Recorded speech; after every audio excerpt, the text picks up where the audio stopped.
Hey there, amazing friends.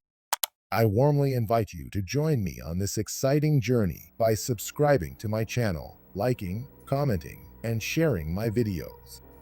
Every like, comment, and share brings us closer together and fuels my passion to create more great contents.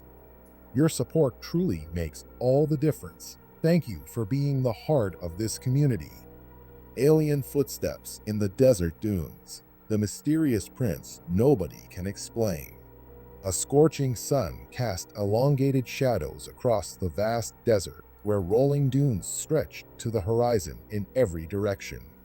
The land seemed trapped in an unending cycle of days blazing heat and nights biting chill. Not a single tree or building interrupted the monotonous sea of sand. Yet despite the emptiness, strange rumors had circulated for decades among the sparse settlements that ringed this desolate region. Bedouins, desert nomads, and occasional researchers alike spoke of inexplicable footprints discovered deep in the dunes, tracks unconnected to any known animal or human wanderer, the prints forming bizarre patterns or leading to places no mortal footsteps could logically traverse. Most dismissed it as a fable or trick of wind-sculpted illusions. But a small group of UFO enthusiasts and desert explorers believed otherwise. They insisted the footprints were real and might be evidence of something beyond human understanding, perhaps visitors from another world leaving ephemeral marks on Earth's lonely sands. Over time, the local legends merged with modern speculation about alien landings or cosmic travelers. The phenomenon remained obscure, overshadowed by more sensational UFO sightings in cities. But for those who dared to chase rumors into the remote dunes, the footprints represented a puzzle that could hold the key to cosmic revelations. Among the interested few was an independent investigator named Nadia. She was neither a full-time ufologist nor a seasoned archaeologist, but she had an insatiable curiosity about unexplained phenomena. Having heard scattered accounts of the desert's footprints, she decided to spend a few weeks traversing the region to gather first-hand data. Local villagers in a dusty oasis settlement welcomed her with polite but skeptical smiles. They recounted how, from time to time, traveling caravans or solitary shepherds returned spooked, describing how they found footprints, sometimes bipedal, other times forming swirling shapes, or even multiple sets walking in symmetrical lines, only for them to vanish abruptly at the base of a dune, as if the being or beings had lifted off into the air. Some footprints measured human-sized, while others were far smaller or elongated in bizarre ways. Over coffee around a desert campfire, one elderly traveler swore he saw footprints with a triangular shape or with multiple toe-like impressions, definitely not made by a standard shoe or hoof. Nadia listened intently, scribbling notes. She inquired about photos or physical casts, but people typically shook their heads, citing the ephemeral nature of desert conditions. A single wind gust could erase footprints in minutes. The phenomenon was also sporadic. Sometimes footprints appeared after a storm, sometimes under a starlit sky with no wind. The watchers had never pinned down a pattern of timing or location. The only constant was that they typically turned up in remote dune fields far from established paths, making them easy to miss or to lose track of. Intrigued, Nadia rented a sturdy jeep and a few camels for deeper incursion, determined to do daily patrols of certain hot spots known for sightings. She recruited a local guide, Rafi, who had spent years crossing these deserts and had once glimpsed a set of the mysterious footprints while leading a caravan. He described them as arranged in a perfect circle, each print about a half-inch deep, as though some creature had trotted in a neat ring. The circle's diameter was about 30 feet, perfectly symmetrical. Then the tracks stopped, no lead in trail or exit path. At dawn the next day, the prints were gone. Rafi had no explanation, but retained a quiet respect for the phenomenon. Day after day, they roamed the sands, scanning for anomalies. The sun hammered them mercilessly, the daytime heat shimmering in waves off the dunes. At night, they endured the plunging cold, setting up a small camp with minimal comforts. Nadia systematically mapped areas, took soil samples, tested for radiation or electromagnetic anomalies.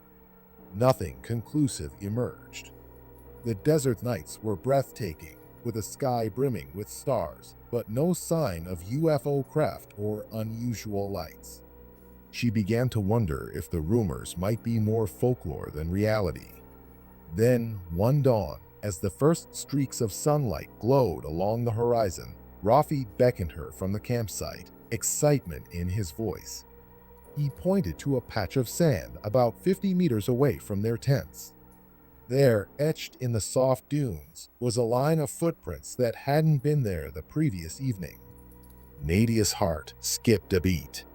The tracks were bizarre, each imprint seemingly elliptical with 3 forward toes or ridges. They marched across the slope of a dune and then simply vanished, as though the being had taken flight or dissolved. She photographed them frantically, placed measuring rods. Each print was about 10 inches long, 5 inches wide at the broadest part, arranged in a bipedal stride. The depth of each impression indicated something heavier than a normal human, or perhaps it walked with unusual force. They followed the footprints about 200 yards before they disappeared at the crest of a dune. The sand beyond was undisturbed. No sign of the creature turning back or continuing. It was as if it stepped off the dune into thin air. Nadia's mind reeled with possibilities. Could it be an unknown desert animal with webbed feet? But the shape was entirely different from any local fauna. Could it be elaborate human hoaxes? But who in that remote area would orchestrate such a precise overnight prank for no apparent audience? The pattern was linear, straightforward, no sign of doubling back.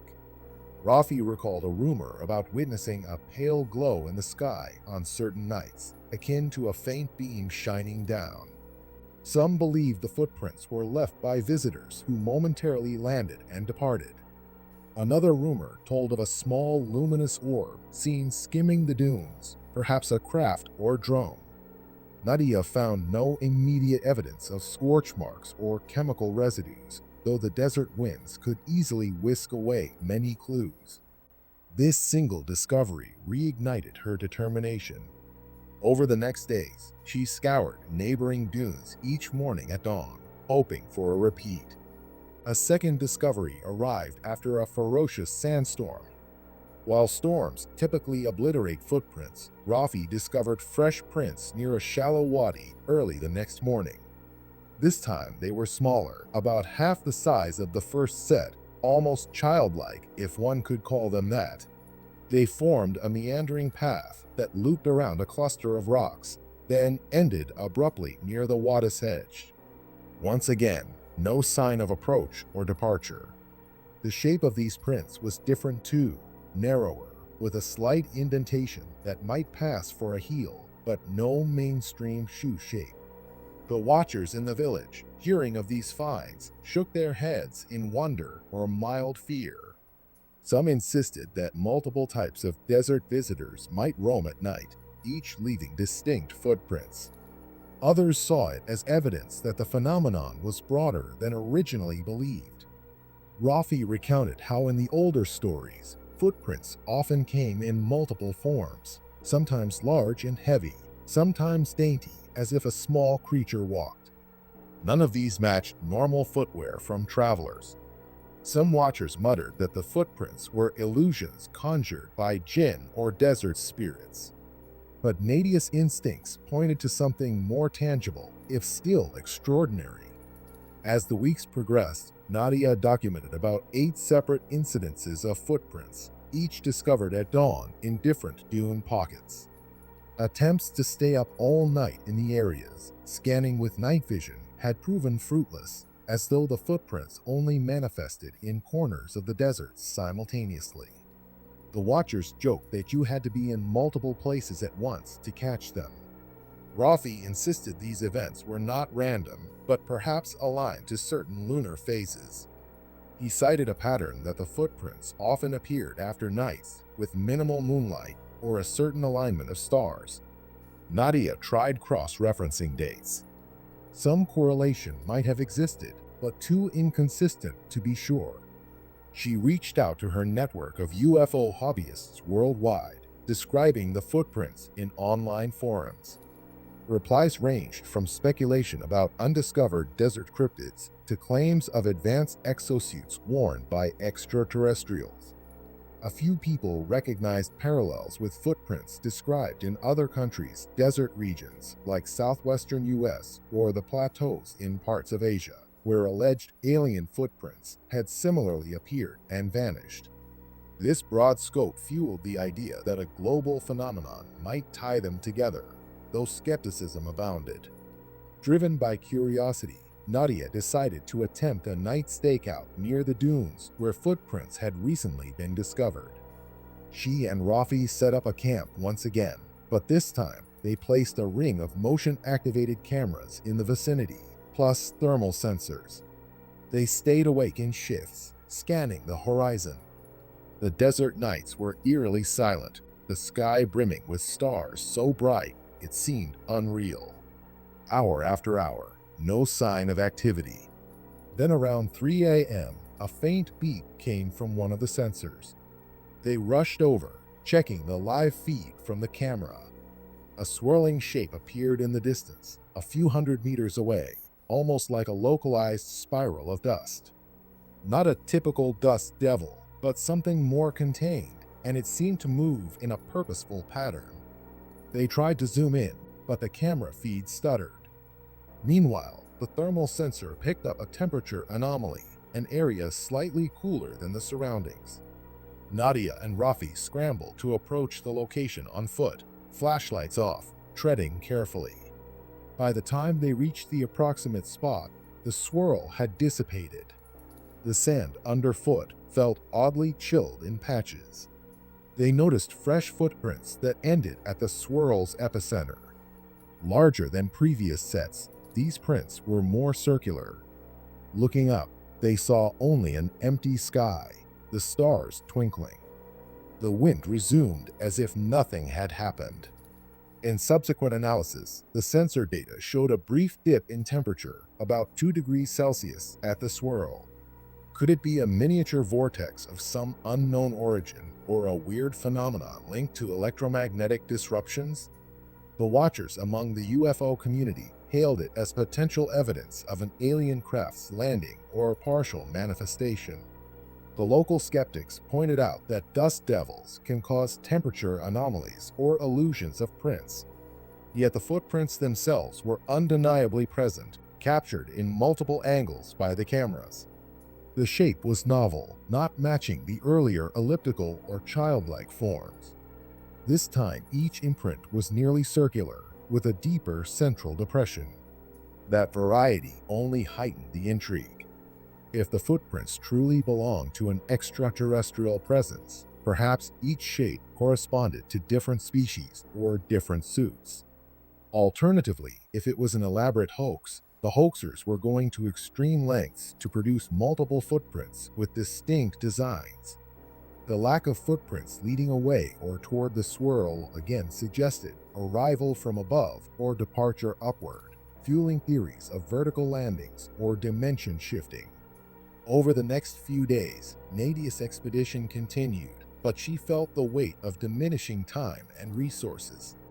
Rafi needed to return to other tasks, and the scorching days tested their endurance. Then one evening, a local elder approached Nadia, quietly telling her a tale that spanned back to his grandfather's day. He recounted an ancient story about desert watchers, beings who appear under certain cosmic conditions to gather unknown samples or to watch the dunes. He insisted that in older times, villagers believed these watchers were desert spirits or jinn.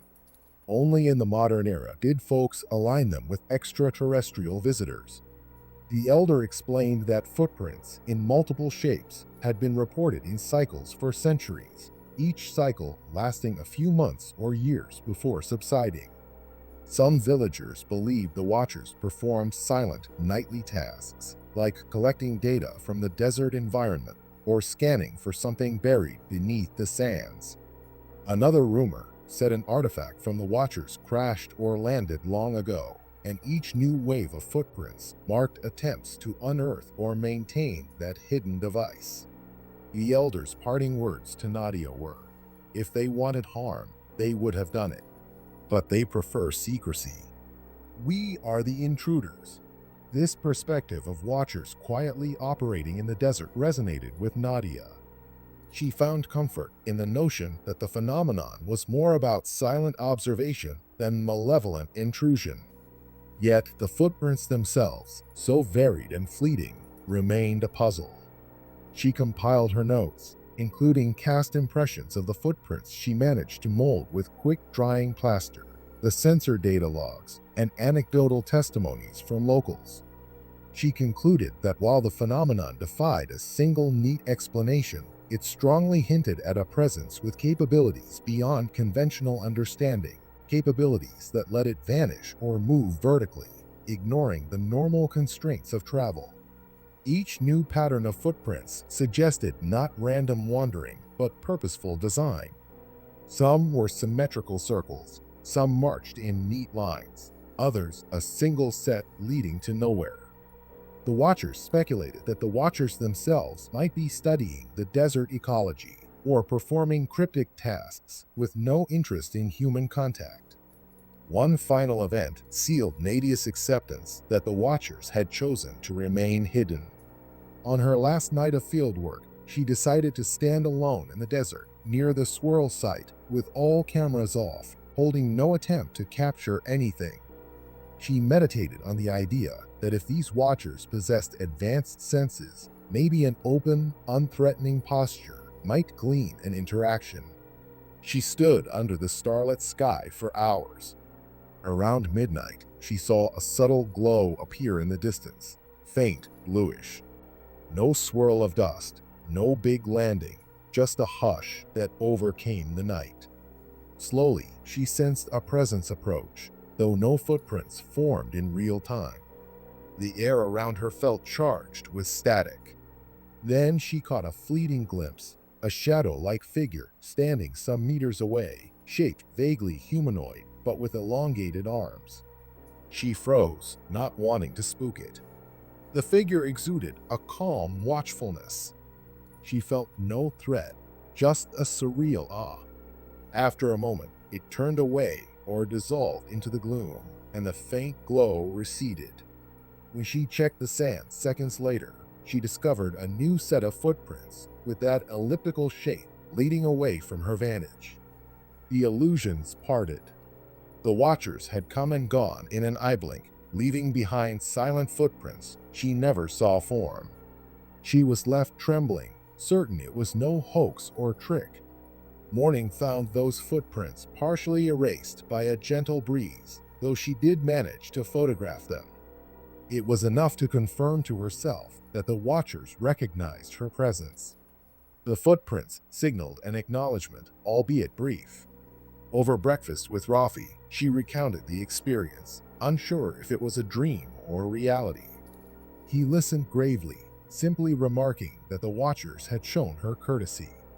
That day, she packed her gear, said her goodbyes, and departed for the main road that led out of the desert. As she left, she felt an odd mixture of relief and wonder, uncertain how to convey these revelations to a larger, more skeptical audience. She recognized that once home, many would label her experiences as illusions or creative interpretation. Yet her recordings, though partial, plus the footprints, plus local testimonies, formed a consistent puzzle. She wrote in her concluding notes, "There is an intelligence here, beyond simple illusions or ancient folklore. Whether it's truly alien or something else, it leaves footprints across dunes as an ephemeral sign of its reality, then slips back into the unknown. For centuries, these Watchers have visited in secrecy, uninterested in contact beyond these silent footprints that nobody can fully explain. Over time, her documentation found a modest following among open-minded researchers, becoming a small footnote in the broader tapestry of global UFO and paranormal investigations. Meanwhile, the deserts returned to its timeless rhythms. The Watchers, if indeed that's what they were, presumably continued their cycles, sometimes leaving ephemeral tracks that vanish at dawn, sometimes ignoring human presence entirely. Rumors in the village never died, but they subsided again to the background hum of local lore. Perhaps every generation, a new traveler or inhabitant would notice fresh footprints in the dunes. They might puzzle over them or dismiss them as a trick of wind, only to find that no matter how swiftly the wind blew, these prints lingered just long enough to be recognized and then disappeared. And the Watchers themselves, or the ephemeral crafts, might continue their silent vigil under starlit skies, bound by some cosmic routine that mortals can only guess at. Hence, alien footsteps in the desert dunes, the mysterious prints nobody can explain, remains an open case in the annals of conspiracy theories and UFO sightings, less about flying saucers in the sky, more about subtle, intangible presence, leaving footprints on Earth's remotest landscapes. The Watchers see it as an instance of cosmic visitors who prefer stealth and observation over grand arrivals, using the hush of the desert night as their stage.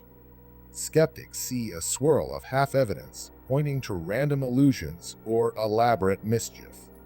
But for those like Nadia and the few locals who saw the prints with their own eyes, the hush of those dunes at dawn, revealing footprints without origin or destination, stands as quiet but undeniable proof of something beyond the known.